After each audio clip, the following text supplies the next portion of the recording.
नमस्कार दोस्तों, स्वागत है आप सभी के एक बार फिर आईटीआई एक्सपर्ट में। आज का वीडियो सभी ग्राम चौकीदार भाइयों के लिए खास है। ग्राम चौकीदार भाइयों से जुड़ी हुई एक बड़ी खबर आपके सामने आज के वीडियो में लेकर आए हैं, तो वीडियो को पूरा जरूर देखिएगा। यदि आप चैनल पर पहली बार आए हैं तो इस तरह की अधिक जानकारी पाने के लिए चैनल को सब्सक्राइब करना।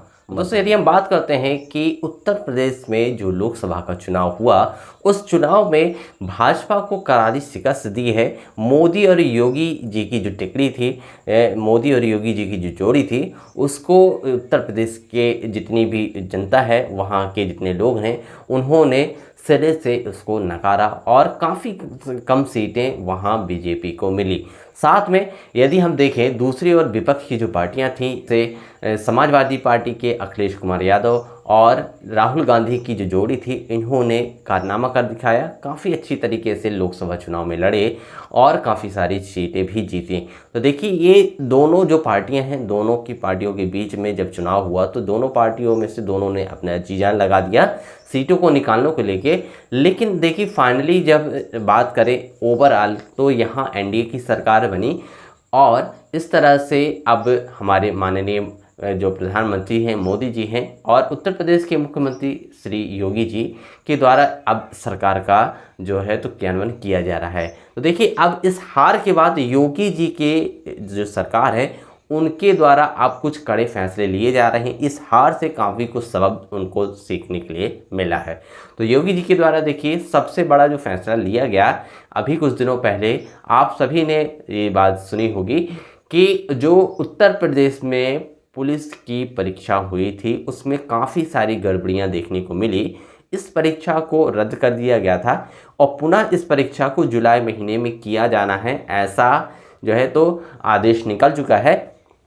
तो देखिए, ये एक बहुत बड़ी कमी थी जिसको प्रशासन ने समझा और पुनः इस पर एक्शन प्लान लेते हुए, इस पर कड़ी कार्रवाई करते हुए पुनः इसके एग्ज़ाम होंगे और जुलाई माह में ये परीक्षा संयोजित की जाएगी। इसी तरह कई सारे ऐसे बड़े फैसले हैं जो कि योगी सरकार के द्वारा लिए जा रहे हैं, क्योंकि देखिए, अब यदि जो उत्तर प्रदेश की जनता है, उत्तर प्रदेश की जनता को यदि उनके जो काम हैं, यदि वो उनको नहीं मिलते हैं, नहीं पूरे होते हैं, तो इससे सरकार को काफ़ी ज़्यादा नुकसान होता है। इसी कड़ी में देखिए, ग्राम चौकीदार भाइयों का भी सबसे बड़ा रोल था कि सरकार के विपक्ष और सरकार के पक्ष दो तरह के लोग थे। कुछ ऐसे थे जो कि हमेशा से बीजेपी को सपोर्ट करते चले आ रहे थे, कुछ ऐसे ग्राम चौकीदार भाई थे जो कि सरकार के सपोर्ट में नहीं थे। उनका सीधा सा ये कहना था कि सरकार हमारी बातों को लेकर जब तक एक्टिव मोड पे नहीं आएगी, कोई कड़ी कार्रवाई नहीं करेगी वेतनमान को बढ़ाने को लेकर। 2019 में लास्ट बार वेतनमान बढ़ाया गया था ग्राम चौकीदार भाइयों का। उस समय वेतनमान 2500 रुपये किया गया था, जो कि आज 4 से 5 सालों बाद वैसा ही चल रहा है। तो सभी ग्राम चौकीदार भाइयों का ये मानना था कि अब समय आ चुका है। ग्राम चौकीदार भाइयों का नाम बदलने से, ग्राम चौकीदार भाइयों का नाम जो बदला गया था, तो उसको बदलने से सिर्फ काम नहीं चलेगा। अब सरकार को इस पर जो है तो कड़ी कार्रवाई करना पड़ेगा। योगी जी के द्वारा इसमें अनुमोदन करना चाहिए और इस पे ग्राम चौकीदार भाइयों का वेतनमान बढ़ाया जाना चाहिए।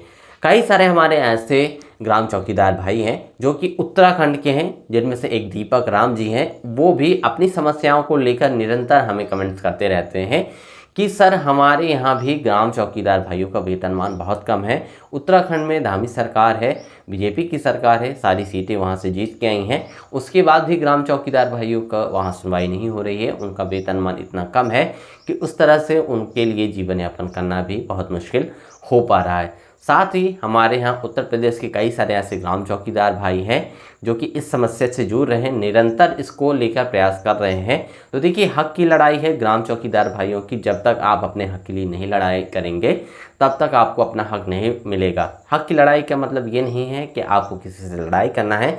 हक की लड़ाई का मतलब ये होता है कि आपको अपने जो आपके हक हैं, जो आपको मिलने चाहिए, उनके लिए आपको प्रयास करना है, जो उसका उचित तरीके से उसका पालन करते हुए, अपनी जो मर्यादा है उन पे रहते हुए उनको करना होगा।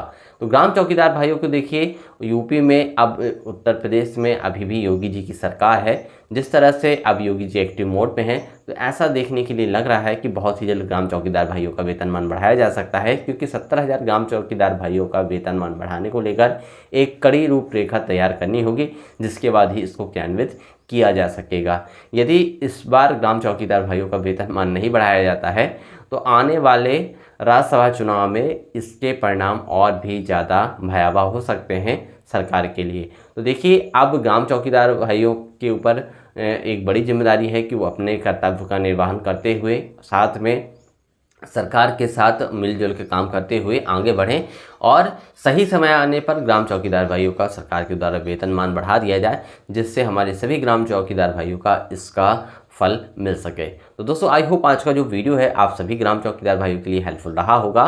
तो वीडियो को लाइक करिएगा, शेयर करिएगा अपने दूसरे ग्राम चौकीदार भाइयों के साथ, और यदि आपका चैनल पे आना पहली बार हुआ है तो इस तरह की अधिक जानकारी पाने के लिए चैनल को सब्सक्राइब करना मत भूलिएगा। तो मिलते हैं एक नई जानकारी के साथ एक नए वीडियो में। तब तक के लिए समस्त ग्राम चौकीदार भाइयों को मेरा प्यार भरा नमस्कार।